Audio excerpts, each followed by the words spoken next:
उपहारगृह हे ना एका आईने बघितलेलं स्वप्न आहे. मला नाही बनायचं.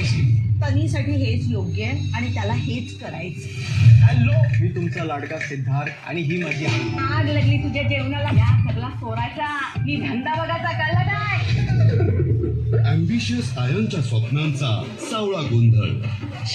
पुन्हा तू बोंबील तोंडी. मच्छी का पाणी, रविवार 2 नोव्हेंबर रात्री.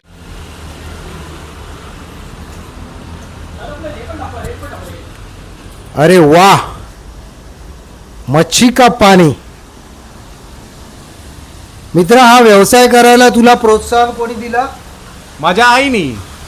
अच्छा, तुझ्या आईने हा व्यवसाय करायला तुला प्रोत्साहन दिलेलं आहे. तर कलर्स मराठीवरती रात्री 8 वाजता उद्या मच्छी का पाणी म्हणून सिनेमा येत आहे. तर हा सिनेमा, TV सिनेमा पहिलाच सिनेमा आहे